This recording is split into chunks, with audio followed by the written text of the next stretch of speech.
అంగదా క్షేమం బేకద ఆంజనేయునకు సుగ్రీవాదులు భద్రమే క్షేమం బేకదా జాంబవంతుడు కపిశ్రేష్ఠు సుఖం బుందురే తామే వేళల రామరాజ్య మహితాదర్శంబు పాటింతురే మా మేల్గోరుచు సత్యధర్మ పదముల్ మన్నితురే అంగదా. ప్రభు శ్రీరామచంద్ర, పతిత పావునడవు భక్తరక్షకుడవైన నీవు ధరణీ భారము వహించి పాలించుచుండగా నీ పాదదాసులమైన మాకు లోపముండు నా తండ్రి. నీ కరుణాకటాక్షమున ఆంజనేయుడు అఖిల వానరానీకము సుకులే. అంగదా, నీ ఆగమన కారణము? ప్రభు, ప్రస్తుతము కిష్కిందకు ఒక క్లిష్ట సమస్య ఎదురైనది. పరిష్కార మార్గం పరబ్రహ్మస్వరూపుడవైన నీకే విదితమని విన్నవించుకోవచ్చాను. ఏమది? పరమాత్మ, మీ భక్తాగ్రగణ్యుడైన యయాతిరాజు ప్రాణాపాయ స్థితిలో నుండగా కాపాడి మా అంజనామాత దీర్ఘాయుష్మంతునిగా దీవించినది. మాతృవాక్య పరిపాలకుడు మారుతి ఆమె ఆదేశమును అనుసరించి అభయమిచ్చినాడు. తరువాత ఆ యయాతి వధకు ఉద్యుక్తులైనది. అందులకై కఠోర శపథము కావించినది తామే అని తెలిసి ఆ ఆంజనేయుడు దురపిల్లినాడు. పొరబడుట సహజమే, సరిదిద్దుకొనుట ప్రాజ్ఞుల లక్షణం. అనంతరమైనను యయాతిని పరిచ్ఛేదించను కదా ఆంజనేయుడు. ఈయన బాంధవ, శరణార్థికి అభయమిచ్చి తప్పుటప్పాడియా. శ్రీరాముడు వధించునని శపథము చేసినాడని తెలిసి కూడా యయాతిని కాపాడనించిన హనుమంతుడు ముందుగా తెలిసినచో ఇంత ముప్పు సంభవించునా ప్రభు?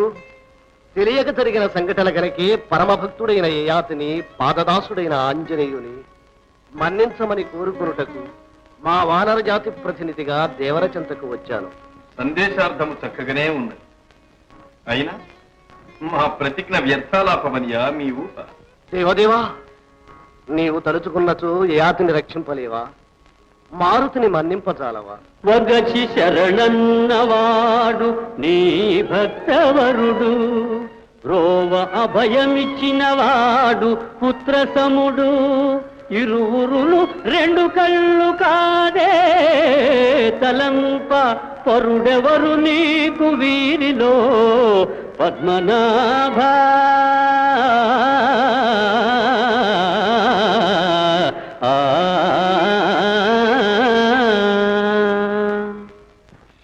అంగద, శిక్షాపాత్రులకు అభయమిచ్చినది మీరు, శపథమును ఉపసంహరించి రక్షించవలసినది మేమ. ప్రభు శాసనమింత తృణప్రాయమాయన ఆంజనేయులు. శ్రీరామచంద్ర, మారుతి చిత్తశుద్ధి స్వామి భక్తి తమకు తెలియదా? తెలియకే ప్రభు విరుద్ధంగా అభయమిచ్చినప్పుడే అతని అహంభావం వెల్లడైనది. ఆంజనేయుడంతటి స్వామిద్రోహి ఎదురుని భావించలేదు.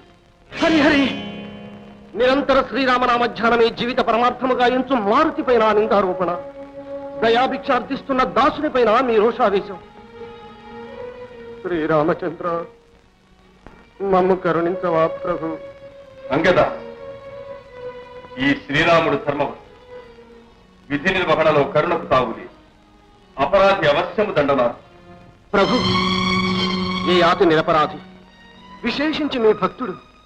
అట్టి వాణిని వధింపనించుట న్యాయమా? రాయబారి వై వచ్చిన నీకు న్యాయాన్యాయ మీమాంస దేని? చెప్పవలసినది ముగిసినది కదా, ఇక వచ్చిన దారినే వెళ్ళవచ్చు. అంగద, గురుద్రోహ ఘోరాపరాధములకు పాల్పడిన యయాతి దండనారు. భక్తుడని ఉపేక్షించుట రాజధర్మమునికే కలంకం. అతనికి ఆశ్రయమిచ్చి మీ వానర జాతి ప్రభు నిర్ణయమును ప్రతిఘటించినది. ఈ అవిధేయతను శ్రీరాముడెన్నడూ సహించడు. తక్షణమే యయాతిని పరిచ్ఛేదించి చేసిన అపరాధములకు మన్నింపు వేడికి రాసరి, లేదా తత్ఫలితం అనుభవించక తప్పదు. ఆహా కాలమహిమ! ఆర్తత్రాణపరాయణుడైన శ్రీరామచంద్రుడేమి, అభయం కోరి వచ్చిన భక్తుల మొర నిరాకరించుటేమి? ఇంతకు నరవానర సంగ్రామం అనివార్యం కాబోలు. అంతవరకు వచ్చిన గాని ప్రాయశ్చిత్తము జరుగుతుంది. ప్రభుధిక్కారం చేసిన మీకు సమరాంగణంలోనే సరైన సమాధానం. రామానుజ, ఎందుకు ఈ వ్యర్థ ప్రసంగం? వానరులు రణభీరులు కారు. న్యాయమునకు ధర్మమునకు తప్ప దేనికి తలవంచరు. జై శ్రీరామ.